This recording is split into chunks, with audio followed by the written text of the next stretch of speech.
right, this one was good. A lot of perspectives from family offices. And I think within the family office arena, within the family office ecosystem, I think there's another perspective that we should delve a little bit deeper into. It is something that plays on every portfolio manager and fund allocator's mind. And this is about how legacy meets innovation. Right? And I think we've seen this problem discussed a lot when it comes to legacy in terms of corporates and how they function, how they operate, and how are they able to manage innovation in their businesses, etc.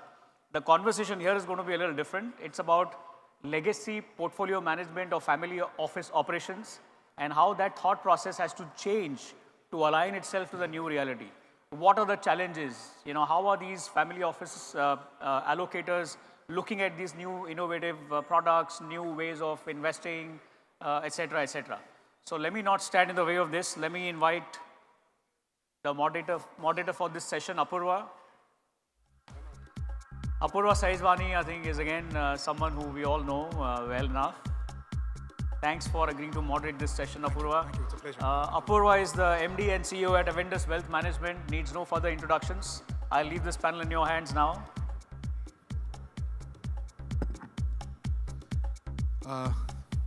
Good evening, and thank you very much for the opportunity. It's a pleasure to be here with all of you, and it's my privilege to moderate what promises to be an extremely interesting and a very insightful panel, which will talk about redefining family wealth in India. If you allow me, I'll take this opportunity to invite my co-panelists on the stage. May I request Mr. Atul Nishar, founder and chairman of Hexaware Technologies, Azent Overseas Education and Techpro Ventures, to join me on stage. Mr. Nishar, if I may request you to please join me on stage.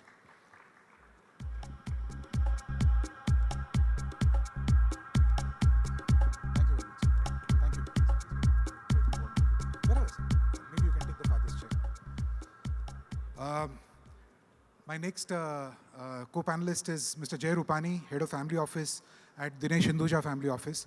Jay has flown in specially from Bangalore to be here with us today. So I'll request Jay if he could join us on stage, please.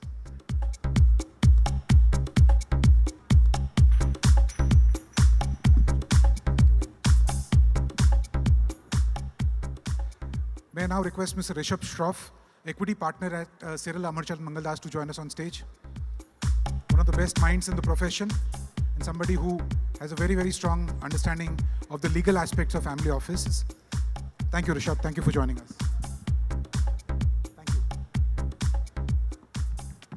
And last but definitely not the least, may I request Mr. Dhruv Goyal, founder and CEO at FourLion Capital, and by far the youngest member of the panel, to join us on stage, please. Thanks, Dhruv. Thank you. Very nice.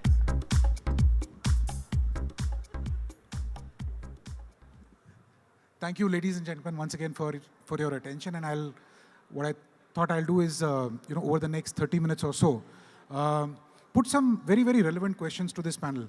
I think we have an exceptional panel here because we have founders, we have principals, we have people who are heading family offices, we have strong representation from the legal side, and of course we also have the asset management angle, with Dhruv representing that particular part of the panel.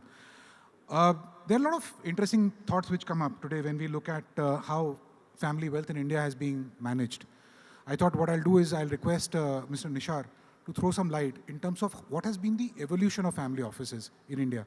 Just to give some background, there was a time when outside of operating businesses, we actually used to see the family wealth being allocated to real assets. And a very, very large chunk of wealth used to lie in property investments in particular. In my opinion, I think we've seen two big phases. The first phase was where a lot of this wealth started getting unlocked and started moving to financial assets. Public market equities, fixed income, maybe gold in let's say, non-physical form. And then, of course, we saw a second phase, which was, private assets, structured credit, venture capital, and so on and so forth. In your opinion, Mr. Nishar, what do you think is the next stage of evolution for family wealth in India? Good evening. Hello. Good evening. Are you all listening? First, tell me how many of you invest in stock market? How many of you invest in stock market? Behind the back, at the back? Okay. Tell me how many of you have seen the ring where the stock market operations used to happen, the old time, very old time. You actually physically seen the ring. Okay, so at least a few are there. So when I was doing my CA, in the break, our office was not far from stock exchange, and we used to go and see at the ring, buying, selling happening. And that is when I got interested in the stock market investing. And since then, I have been an investor. That is long time back, 40 plus years. Now, so Apurva looked at as he said, Dhruv is the youngest. He didn't tell that I'm the oldest, but I guess he put this question on me because I've been an investor longer than anybody on this panel. So, since then, what is the big change? Whether it is family office. Now, what is a family office? You are investing with, say, a certain decent amount of capital, and you professionalize that. The whole professionalizing of an equity investment, equity could be whatever else, investment activity, professionalizing, investing, you hire one or more individuals to support. You may appoint a wealth advisor who may come in to give their views, present data. So the big change that has happened over a period of time is institutionalizing of investing. Now institutionalizing is everywhere. It's at the family office, the decision making is institutionalized, is more systematic, more data based. You take input rather than just a friend calls up and say, ye acha lagta hai, wo acha lagta hai. You really apply your mind while investing. Wealth advisors come up with a lot of information and data. Now, with this change in the mindset, with the change and making it institutionalizing, at one time the investments used to be predominant into real estate, some amount of equity, bank deposits, gold. Gold also often in the form of jewelry. Agreed. Now jewelry, God knows what would be the purity and how much one is really getting. So it was perceived as an investment. Some rich people thought they're investing in diamonds. That is also an investment. Diamonds are in valuation have dropped dramatically since lab-grown diamonds are taking over. Now, the big change that has happened is in last 20 years, more so in 10, 15 years, is the advent of startups, tech startups, other startups, and the whole gamut of investing in unlisted stocks. And, and here the investors have gained significantly. They've made a lot of money, and it is getting more and more, again, systematic in terms of choice of companies, whether you invest through private equity or direct startup. Gold has moved into from jewelry to gold bonds to now even gold ETF. Yes. So that you are totally secure in terms of gold ETF. You have exit, you can invest whenever you want. The real estate has reduced as an investment class because of lack of liquidity. You have problem while exiting. So what I'm saying is relevant for family offices, even for those who are investing in general. This holds truth. Mutual funds have become very professional. They have been performing and outperforming index. The managed funds outperforming was not seen earlier, but now they're outperforming the index by at least 3, 4 or more percentage. So this has been a big change, and this is attracting more and more investors to the market. The family offices are getting very professional, whether they are set up by the owners who are running other businesses, or after liquidity event by the founders creating this as a vehicle for investing. No, thank you. I think you've made a great point, and I'll come back to this point on pure play family offices and those family offices which are running with, operating businesses as well. But thank you for your views on this. Jay, let me ask you to throw some light on one very interesting point. We've actually seen a very extended bull run in India's primary markets as well, right? So if you go back almost 5 years, this time in 2020, we were in the throes of the pandemic. And sometime in the second quarter of the year, we actually saw a big pickup in primary markets. I think to some extent that primary market bull run is still continuing. I think a lot of evolved investors have actually now started coming into companies at the pre-IPO stage. I think honestly, if you ask me as a wealth manager, I can tell you the experience so far has been mixed at best. Do you think there will be continued interest in these pre-IPO opportunities? Or do you think people now want to see proof of concept before they start cutting out checks? So I think that's a heavy question. I think investors in general chase herds. And I think family offices are in the same bucket. As much as I think a lot of them think they're ahead of the curve. A lot of them love to have dinner table conversations and say, "Arey, what are you doing? Acha, you're putting into Zepto, मैं भी डालता हूँ," right? So I think I think one thing that Atul Bhai said, which is spot on, is the institutionalization. Is now in the last 17 years of us running our family office, we are seeing, even when I talk to folks, they are hiring the right folks. Earlier, it was my custodian. It was my CFO for my operating business. I sold the operating business. I bought him in because he knows everything about me. He's never going to leave. He's been loyal for 40 years. Right. That's not the guy you need, with all due respect, to run your investment portfolio, right? So I think it's shifting. India is finally getting to the fact that if I have anything north of 200 million to $1 billion to invest, I need to run a fund. It's a fund. It's no longer just principal capital. We have to benchmark ourselves. We need to do things. So I think the primary market exuberance, I think folks forget that there are 6 months of lock-in. They forget that there are bigger boys that are exiting while you are entering, right? So I think there's always the question that you have to ask yourself, at least I ask myself every time I get a deal on my table, why am I seeing this? Right? Let's not have ego that we're a family office, we of a certain repute, we should be seeing firsthand everything. Let's face it, there are bigger boys than us who have probably said no. Yes. Right? So I think folks will want to, in light of the weakness in the stock markets of the last 90 days, I think that enthusiasm has tempered down.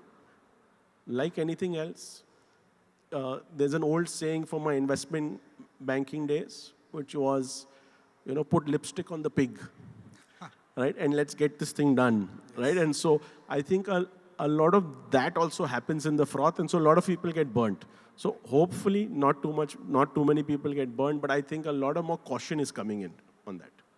No, thank you. That's a very interesting perspective, and I think some level of rationalization is happening now. At least in that exuberance that we saw till a few months ago. Thanks, Rishabh. I'll request you to maybe just touch upon something which I think would be of relevance to a lot of people today in our audience. Do families plan for things like succession, estate, wealth planning before they actually get into a monetization event, or do you think it's something which takes center stage only after the event is over? True. Hi. Firstly, thank you to Ty for inviting me today. Actually, it's my real first Thai event today, so kind of very excited to be here. To kind of answer your question, We've seen generally, holistically, I think just from a focus on estate planning and succession perspective, the pandemic was the best thing to happen. You were surrounded by people sort of with unplanned succession, what can go horribly wrong in your business, in your personal life, etc. So I would say in the last 5 years or so, the increase on people focusing on cleaning up legacy structures, putting a will, trust, family office, having something onshore, offshore, etc., has just been kind of exponential over here. And they're not linked to events where the stake sale is being sold. They're not linked to the business doing something new. I think it's just a personal focus on this really has come in. What we're also seeing, building on what the speaker said before as well, that there's a wrapper of family governance and the kind of cleanup on the structure also happening. We are seeing a lot of legacy businesses which have these, complex cap tables, diamond structures, etc. Now doing a lot of cap table and business cleanup as well. So in a way, we are seeing to some extent the family office, which would typically be the parent company of the opco, also being cleaned up, professionalized, sort of run in a very kind of, streamlined manner. And that's a good thing for the system, I think. We've also seen even, a lot of my youngest client has been 21, or actually 20 in the whole pandemic time. He put in place a will, he did something with a Singapore bank account and the whole cross-border piece as well. So my clients are getting younger and younger also, I would feel. So this is not only a 60, 70-year-old discussion, it's also a 20-year-olds focusing on similar stuff. I can see Dhruv taking notes. You're never too young to make a will, I would say. No, but it's actually very interesting when you see discussions like these, which used to be pretty much confined to an inner circle, right? They've now started coming out very clearly because people now want to prioritize this. Like you said, clean up archaic structures and make sure that they're ready for whatever opportunity comes their way. Yeah, and maybe just to kind of complete the point, we're seeing a family being very open about succession and governance as well. If you see two of India's biggest wealth creators, both the Ambani and Adani family, right in front of their, lakhs of shareholders at the AGM talking about who's going to run the business after them, given a full 10-year runway, etc. So this has become very mainstream a conversation. It's not only if talk about debt will happen to me kind of closed room. Now it is literally front page, front and center discussion for a lot of business families today. Sure. I'll switch tracks here a little bit, Dhruv, and I'll come to you. See, if you look at a lot of evolved investors in India have now been investing directly in both public and private markets. The rationale that they give is that there is no alpha. We are kind of now seeing either benchmark trailing or just about benchmark performance. So with a lot of these investors who are seeking alpha, look at mutual funds, look at PMSs, the long-only set of AIFs, and of course the very large number of retail investors in India. How should evolved investors look to generate alpha in their public market portfolios? Firstly, thank you very much to Naveen and the Tycon team for inviting me, to yourself for moderating this session. It's a real honor to be here. I actually think we're entering the golden era for active management in the country, specifically because what we saw in the last 3 years was not normal. The beta environment that we experienced since the pandemic, since this extreme inflow of retail money through SIPs, through insurance, Ridhim Desai at Morgan Stanley explains this very well. He said one of the most consequential decisions that the government made in 2015 was to open retirement assets up to public markets, which led to this incredible inflow of domestic capital into equity markets. About $3 billion a month now comes in through SIPs. Then you add about $1 billion each from insurance and pension plans, means we have about $5 billion of capital coming into Indian markets every month, right? So it's an extraordinary amount, which meant beta was really, really strong. So you could be a monkey and throw darts at a board, and you would have done really well, right? So the real value of being an active manager in this environment was next to none. However, we now enter a far more challenging period in our public markets. I think global investors have also woken up to the fact that you could buy the Chinese market or the European market at a far lower multiple than what Indian markets were trading at. And so I think there has been some element of rationalization and reallocation of capital away from India. And in these kind of what I would call more testy markets is where a good active manager's quality kind of shines through, right? So I would kind of ask everyone in the audience, or rather caution everyone in the audience to say, before you are going out and buying a specific name or a specific stock, just take 1 second and ask yourself the question, have you spent a week, have you spent 10 days looking at this name? Because odds are the person who's either selling you that stock, because if you're buying, someone is selling you that, right? Or someone else competing with you to buy a comparable stock has done that work, has done that research, right? They've gone in, they've spent time with the management team, they've spoken to their customers, their suppliers, their vendors. Active management is really, really hard. Investing is really, really hard. And, it is, and over the last 2 or 3 years, it has started to seem very easy, right? Because returns were extraordinarily broad-based across asset classes, across sectors within Indian markets, maybe financials aside, but you know, whether you were buying defense names, PSUs, whatever you were buying, things just seem to be moving in a one-way direction, right? So before you go out and make that direct investment, just ask yourself, do you have some competitive edge when picking that stock? And if the answer is no, go out and pick an active manager, because it's in these environments where active managers really shine through. Well, that's a great perspective. But you know, despite that, I think we've seen this big adoption, this large-scale adoption of passive strategies, right? Somehow I think the whole cost of active management is something which is turning out to be a bit of a deterrent. A lot of investors are wanting to maybe optimize cost, or perhaps just about, you know, look at the market or kind of following the herd in that sense. How do you rate India as a market for alpha vis-a-vis some of the developed markets that you've worked in? So, you know, it's interesting. There was this report. I would highly encourage everyone in the audience to read this report.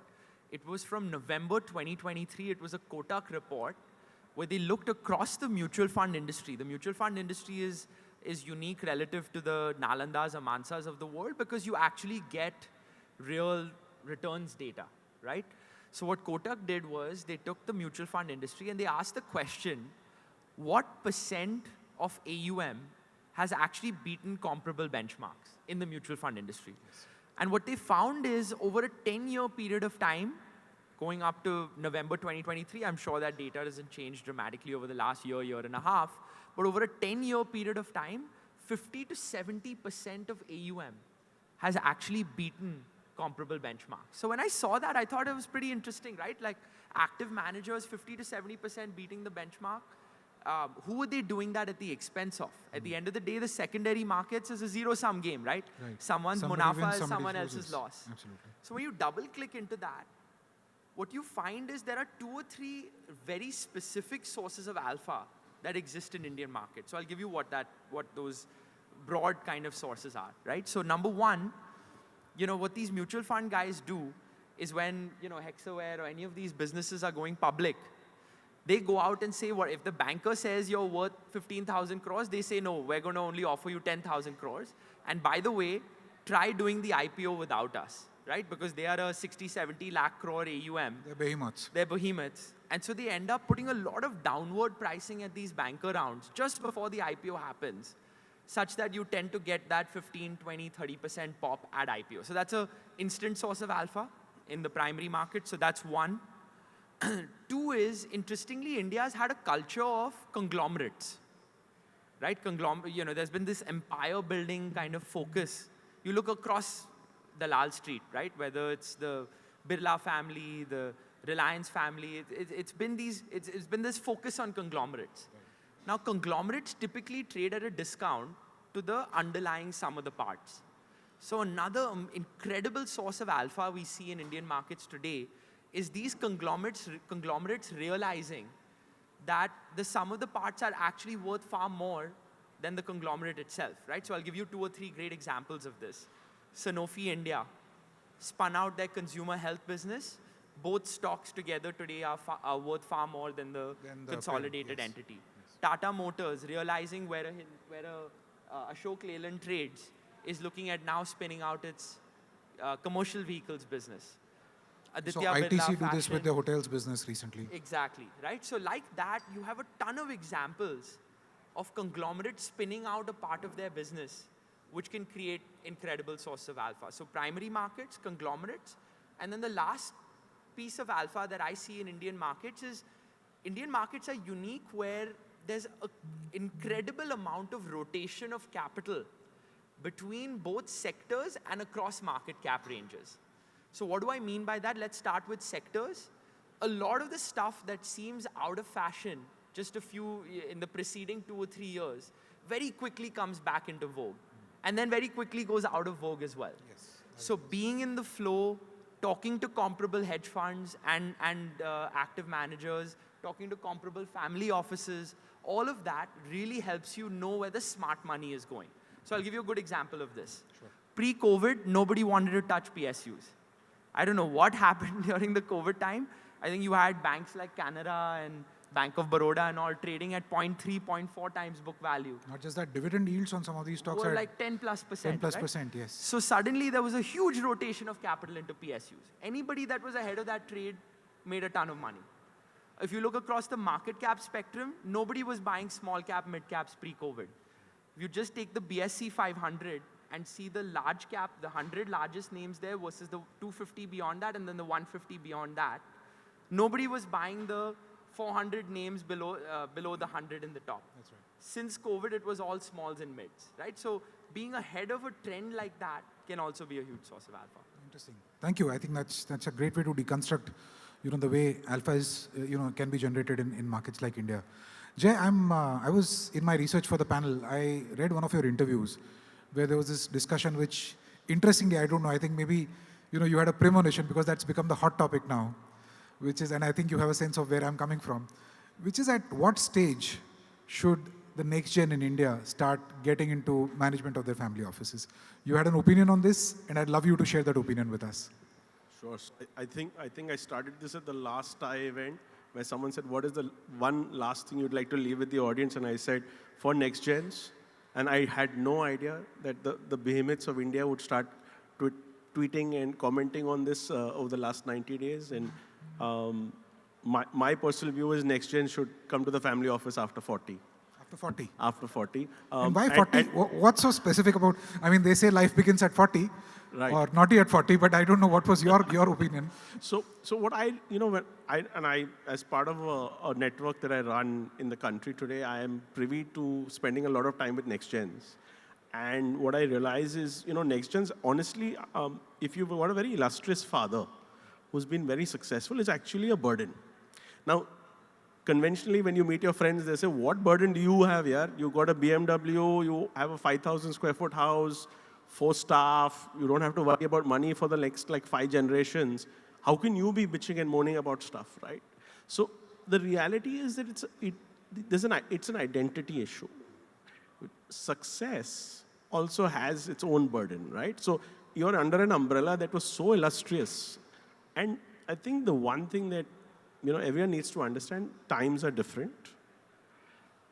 Maybe post-independence, 70s, 80s, 90s, every era had different avenues of success. I think our next gen also, I think the markets also shift. Our family was built out of making garments for the world, right? Manufacturing, 50 different factories, 54,000 employees. I mean, today, if you tell me to go into that, I, as a next gen, don't want to go there, sure, right? I don't think I will be able to run it. You needed a different tenacity to run industry. Nothing wrong with that. So I feel next gens get a lot of flack. Honestly, everyone has their path. The only reason I made the comment that come after 40 is because, see, your money is not going away. It's multi-generational. Right. But what happens for next gen is you need to build your own identity among your family. You have money, you have freedom. It's time to communicate upwards.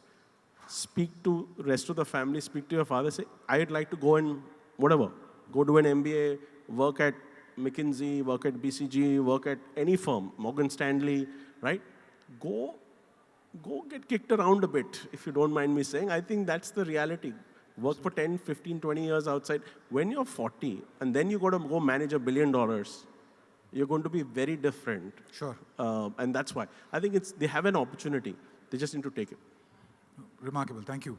Rishabh, in your experience in dealing with families, would you agree with this thought process, or do you think we should catch them young? Yeah, I kind of answered something similar literally just on the weekend on a national platform. And kind of my view, given this whole Uday Kotak, Sajan Jindal, Harsh Goenka debate, is that I think India needs, 10 to 20 times more family offices really in the ecosystem. And I kind of see it for multiple reasons. And also the next one have to be kind of involved over there. One, I think it's a sign of a mature economy that if companies are run professionally now. You have a senior cadre running the actual kind of revenue growing functions and the business right now. You're trusting them, you're empowering them. The family has moved to more of a custodian, a stakeholder model where they kind of control certain functions but not the operational day-to-day side of it. So you're trusting the managers to kind of create that wealth and that business for you. You're getting your dividend check coming to you quarter, monthly, whatever it may be. So wealth is being created. And these, these next-gen guys like Dhruv, etc., I mean, they're not doing a charity. They're investing in businesses. They're creating wealth. They're backing the right entrepreneurs. They're taking the right calls. They're doing it across India. And some of the best companies we're seeing are across the tier 2, tier 3, tier 4 cities. Really backing the right calls and the right people there. So the more of these family offices we have, more of these next-gen who are empowered to take those calls and the right calls, I think it's the best thing for the country. I mean, Dhruv's father has given us a 30 trillion target to get to by 2047. So unless these drops of capital come and really help in that, ocean to get there, we're not going to get there. So more and more of these we do, the better. And yes, one part I agree with Mr. Kotak is that don't only have your day job as this family office investing. I just had a very interesting conversation with a client a few days ago. His kid's graduating from Columbia right now in the summer. And he has a job offer, one from BCG and I think one from some startup. And he gave a very interesting perspective that even though this fellow runs a large PE fund himself, he said, I'm never, ever, ever going to have my child join a buy-side company first. You start to kind of believe the bullshit at that role. These founders take you for a ride. You don't really know how to value the founder as opposed to a business. So he is very clear, let my kid kind of work from the ground. Let me join a real company, real economy company, and one fine to become an investment banker, PE guy, whatever. So nobody's in a rush to join these family offices, but earlier you come, I don't think it's a bad thing. Can I just say something Please, quickly? Please.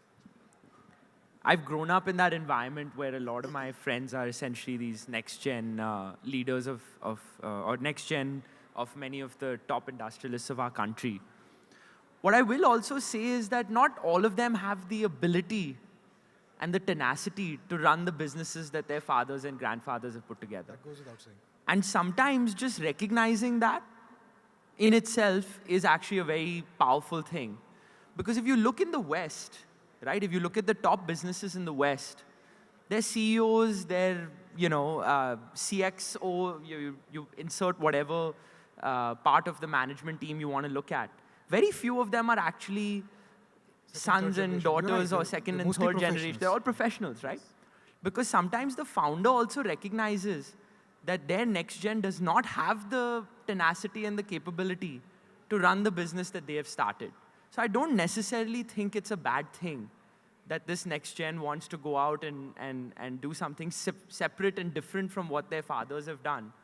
Because it takes a certain kind of character to, and by the way, there are examples like the Walton family, for example, where they have actually gotten involved in the business and sit on the boards and actually make key decisions in the Walmart family, which are examples which are very successful next-gen kind of running, operating businesses. But it's not a bad thing that they want to go out and do something different. Oh, thank you. Apurva, I want to add one. Sorry. Yes, please. Just very brief point. I think the wisest thing we are seeing a lot of fathers, especially not even mothers, the fathers do recognizing that, like Dhruv is saying, this business cannot be built by this kid. I mean, getting that call early in the succession journey, even when they're in their early 20s, late 20s, early 30s also, and saying, here's a pool of capital, go crazy, go in the markets, whatever. Let the business be run by a solid professional. And everybody is a win-win situation, and I think that's playing out more and more we're seeing in the family business world. Oh, thank you. Yes, See, Mr. Chair. the one perspective I want to add here is even if the son or daughter joins the family business, I think it's very important to learn how to invest. I've seen plenty of cases, businessmen, lawyers, doctors, senior corporate executives, they work so hard to earn money. When it comes to earning on the money they've earned, they do a very bad job. Now, having got the capital, what do you do with it? And how to make it earn more and how to create bigger capital is what one should learn. And that can start from young age. Yes. Even if son or daughter joint business, I think one should also get involved in investing actively. Initially as observer for some period of time, learning and observing, but that is a very important phase. Then join the discussions to invest, and then at some point take over if one is not actively running business. But I would say that learning to invest at a young age is very, very important. No, I think that's an extremely critical point that you make, Mr. Nishar, and I think that realization is something which we see happening now, at least in the new age entrepreneurship culture that we are seeing in the country. I think the decision making is becoming far more involved, and multiple generations of families are actually now, privy to the entire decision making process. No, thank you so much for your point. Unfortunately, the prompter is indicating that the time for our discussion is up. I had a host of other questions which I wanted to put to the panel, but I think in the interest of time, we'll conclude this here. Thank you so much for your time, and thank you so much for your participation. I want to take this opportunity to thank Tycon for giving us the opportunity, and I want to also thank the audience for giving us, their patient hearing, and thank you for listening with so much rapt attention. Much appreciate your time, gentlemen. Thank you very much. Thank you so much. Thank you. This was really good. Thank you. Thank you, thank you. One photograph, please, for all of you. Sure. Can we come ahead, please?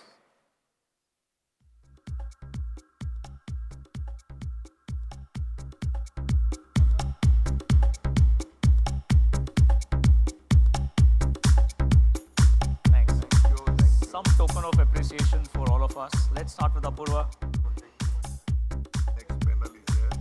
Thank you so much, Apurva. This was really good.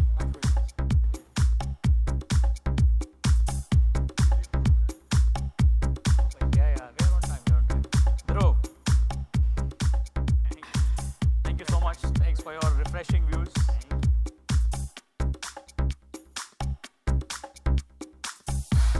Thank you. Rishabh. Thank you so much. Thank you so much. There you go. Thank you. I appreciate that. Thank you.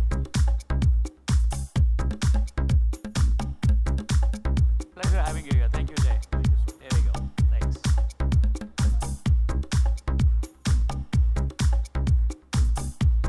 And last but not the least, Sure, thank you. Atul bhai, thank you so much. Thank you, Thank you so much. Thank you so much. Appreciate it.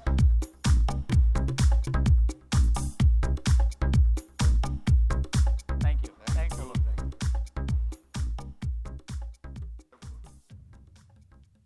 Thank you, Apurva.